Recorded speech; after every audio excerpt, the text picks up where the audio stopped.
जय श्री कृष्णा। सचमुच यह बहुत अजीब सवाल हो सकता है, क्योंकि राम की नीति और कृष्ण की नीति में बहुत अंतर है। श्री कृष्ण अपने लक्ष्य को साम, दाम, दंड और भेद सभी तरह से हासिल करने का प्रयास करते हैं, लेकिन श्री राम तो मर्यादा पुरुषोत्तम राम हैं। उन्होंने कभी भी अनीति का सहारा नहीं लिया। तो ऐसे में यह सोचना कि यदि महाभारत काल में कृष्ण जी की जगह श्री राम होते तो क्या होता। हालांकि ऐसा सवाल पूछने का कोई मतलब नहीं, फिर भी इस वीडियो में हम यह जानने का प्रयास करेंगे। दोस्तों, वीडियो में आगे बढ़ने से पहले कृपया मेरे चैनल को सब्सक्राइब करके बेल आइकन को ज़रूर प्रेस कर दीजिएगा। तो चलिए वीडियो को आगे बढ़ाते हैं।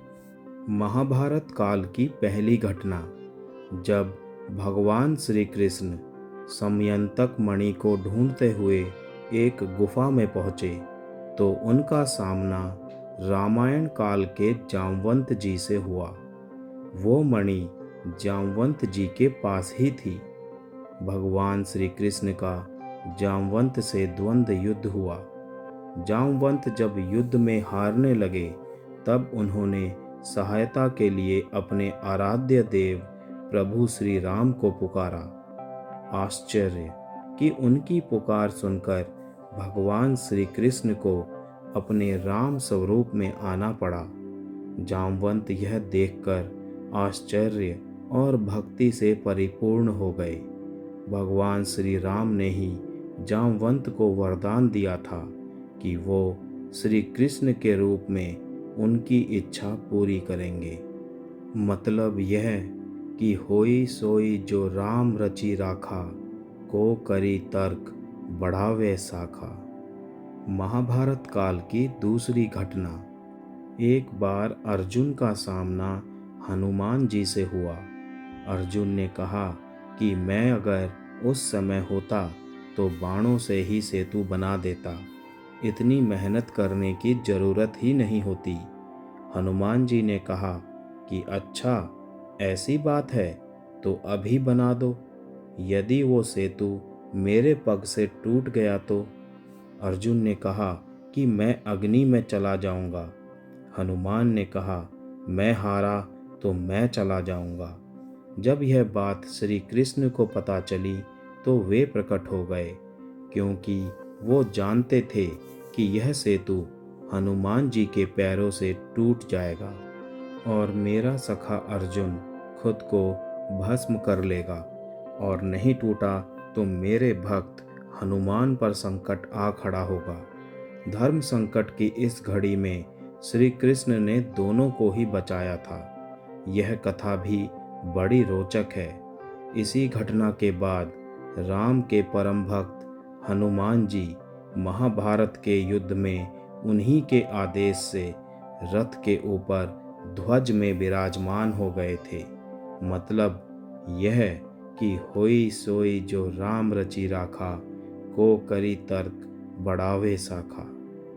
महाभारत की तीसरी घटना, यदुओं के आपसी युद्ध के बाद भगवान श्री कृष्ण प्रभास क्षेत्र में एक वृक्ष के नीचे लेटे थे। उनके पैर को लेटा हुआ मृग समझकर एक भील जरा ने छुपकर उन पर विष युक्त बाण चला दिया। जब उसे पता चला तो वो बहुत पछताया। तब भगवान ने कहा कि तू चिंता मत कर, आज तेरा बदला पूरा हुआ, क्योंकि मैंने भी तुझे छुपकर तीर मारा था जब तू अंगद का पिता और सुग्रीव का भाई बाली था। मतलब यह कि देखो, होई सोई जो राम रची राखा, को करी तर्क बढ़ावे शाखा। दरअसल भगवान राम रूप में भी होते तो वही करते जो उन्होंने श्री कृष्ण रूप में किया। असल में उन्होंने स्थिति के अनुसार रूप लिया और युग के अनुसार उन्होंने कर्म किए। कहते हैं कि श्री कृष्ण के माखन चोरी, रास लीला, गोवर्धन धारण, गोपियों के संग नटखट लीला करना, शिशुपाल को मारना, कंस को मारना, नरकासुर से 16,000 लड़कियों को छुड़ाना और महाभारत के युद्ध की रचना करना, इन सभी का लिंक श्री राम के जीवन से जुड़ा हुआ है। जय श्री राम।